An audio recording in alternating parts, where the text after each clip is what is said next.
সিলেটের ফাহিম আল চৌধুরী 1000 কোটি টাকার মালিক। তার গল্পটা শুনলে আপনি অবাক হয়ে যাবেন। তিনি বলছেন, আমার মা যখন বৃদ্ধ হয়ে গেল, অসুস্থ, চিকিৎসা করাতে হবে, আমি তার চিকিৎসা করা শুরু করে দিলাম। এক পর্যায়ে চিকিৎসা করাতে করাতে আমার কাছে যত হ্যান্ড ক্যাশ ছিল সব শেষ হয়ে গেল।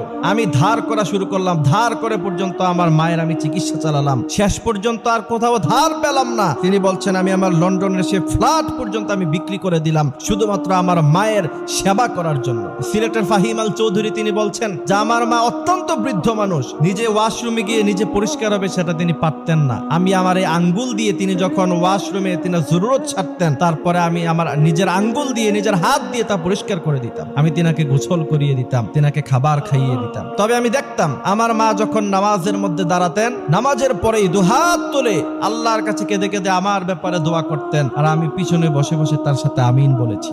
সিলেটের ফাহিম আল চৌধুরী 1000 কোটি টাকার মালিক আজকে তিনি। এরপরে বলছেন, আমার মা দুনিয়া থেকে চলে গেলেন। চলে যাওয়ার পরে আমার তো ব্যবসা বাণিজ্যে আমি সময় দিতে পারি নাই, আমার বাড়ি নাই, গাড়ি নাই, সব বিক্রি করে দিয়েছি। এরপরে আমি আবার নতুন করে বিজনেসের মধ্যে হাত দিলাম। তিনি বলছেন, আল্লাহর কসম করে বলতে পারি, আমি যেখানে হাত দিয়েছি, আমি মাটিতে হাত দিয়েছি, মাটি স্বর্ণ হয়ে গিয়েছে। আল্লাহু আকবার। তিনি বলছেন, এরপরে বিজনেসের যেই জায়গার মধ্যে আমি হাত দিয়েছি সেখানে সফলতা এসেছে।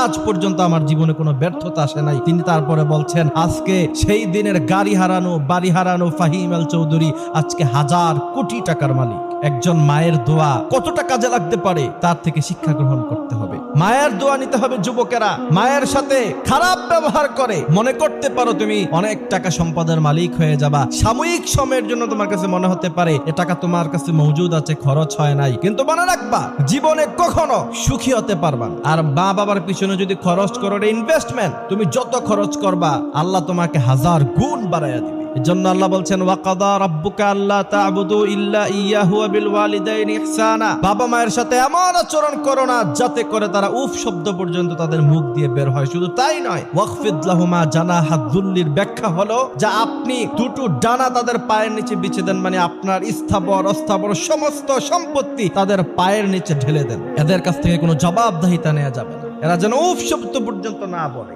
যদি এমনটা করতে পারেন, শুধু দুনিয়া নয় আখিরাতেও আল্লাহ আপনাকে জান্নাতের মালিক বানাই দিবে।